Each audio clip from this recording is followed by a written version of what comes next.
Parler de la nature, c'est quelque chose de extrêmement compliqué, parce que ce mot est un mot qui a tellement de sens différents. On peut parler de la nature qui nous entoure, on peut parler de ma nature, colérique ou pacifique. On dit « ah, c'est une belle nature ».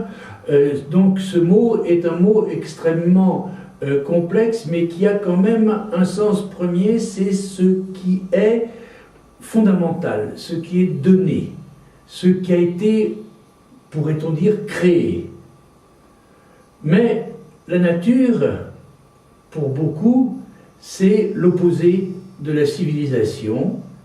Il y a le monde naturel et le monde créé par l'homme. Dans cette vision, on oublie simplement que le monde a été créé par Dieu et que Dieu a créé la nature, mais qu'il y a eu une catastrophe qui s'appelle la chute, et que l'on en tient beaucoup compte dans la tradition orthodoxe.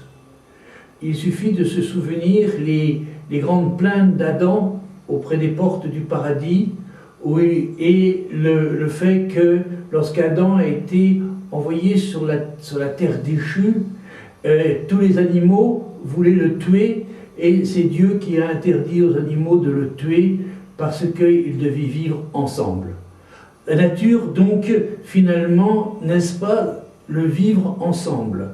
Vivre ensemble avec ce qui nous entoure, mais vivre ensemble aussi avec les autres natures et des natures qui nous importunent quelquefois, c'est-à-dire nos concitoyens, nos coreligionnaires, etc.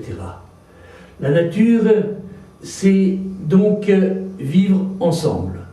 Ce n'est pas un mythe, comme on le croit, c'est quelque chose du vécu de tous les jours. Nous sommes dans la nature, et lorsqu'on vit dans des blocs de béton, c'est aussi la nature. Une nature créée, une nature quelquefois qui est difficile, une nature à transformer, mais cela fait partie de la nature.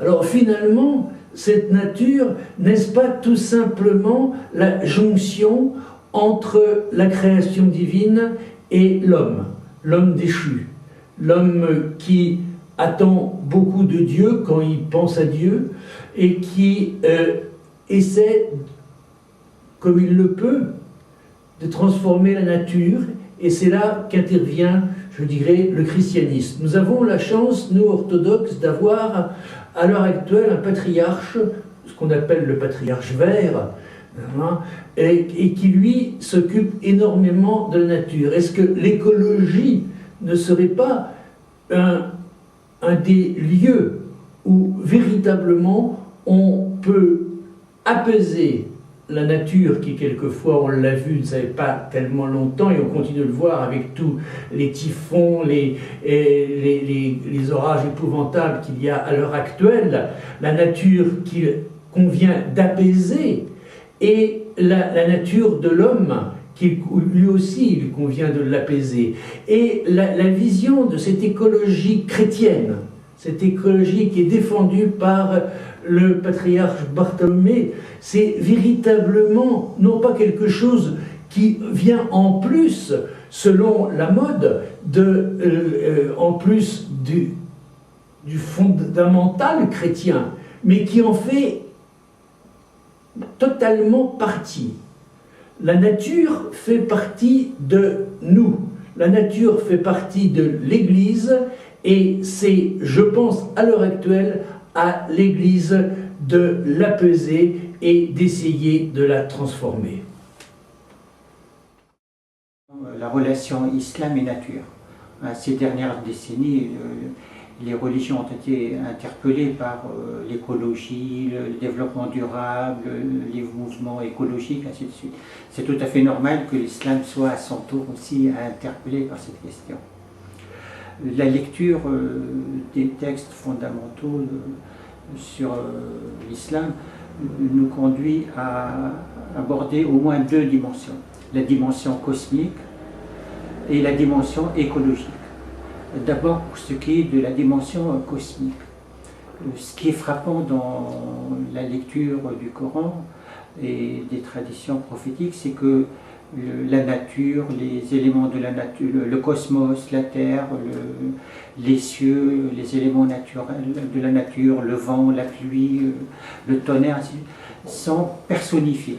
Ce n'est pas des choses inanimées, ce n'est pas abordé comme si c'était des choses sans conscience, inanimées, des objets inanimés. Bien au contraire, c'est comme si c'était des personnes dotées d'une dignité, voire même d'une certaine sagesse, qui ont une culture, une histoire. C'est personnifié, ce qui valorise justement le cosmos et la nature. Je vous donne un petit exemple, quelques passages. Regardez celui-ci à propos du tremblement de terre. La terre secouera son fardeau, racontera son histoire, en parlant du tonnerre, et le tonnerre chante ses louanges. Donc la nature ici n'est pas chosifiée, elle est personnifiée. Et la nature est en dialogue avec le divin, comme l'est également l'homme avec le divin. Les deux sur un même pied d'égalité, que l'on soit humain ou un élément de la nature, dans le Coran, il y a un dialogue avec le divin. Et même certains passages laissent entendre que la nature serait plus grande, plus majestueuse que l'humain. Voici un passage considéré comme capital. En vérité, nous avons proposé un dépôt. Il s'agit du dépôt de la foi, du dépôt de la science exacte, de la science absolue. Nous avons proposé un dépôt aux cieux et à la terre. Vous voyez la relation avec la nature. Aux montagnes, mais ils l'ont refusé. Et nous l'avons confié à l'homme, mais il s'est montré injuste et insensé. Vous voyez que homme et nature, c'est presque sur un même pied d'égalité. Et encore, s'il y a une prééminence, ça serait au profit de la nature. Cette façon de parler du cosmos a beaucoup profité aux musulmans parce qu'ils ont trouvé dans ces textes et dans ces passages une invitation, une incitation à étudier le cosmos, à percer le mystère, à faire des découvertes. Et de la sorte, ils ont fait développer dès les premiers siècles l'astronomie. Et pendant toute période, ça a été une science très riche, très féconde du 7e siècle jusqu'au XVIe siècle. Et par la suite, ça a profité à l'Europe à partir de la Renaissance. Voilà ce qu'on peut dire pour ce qui est de la dimension cosmique. Maintenant, pour ce qui est de la dimension écologique, il y a des thèmes qui reviennent souvent. Par exemple, la lutte contre le gaspillage.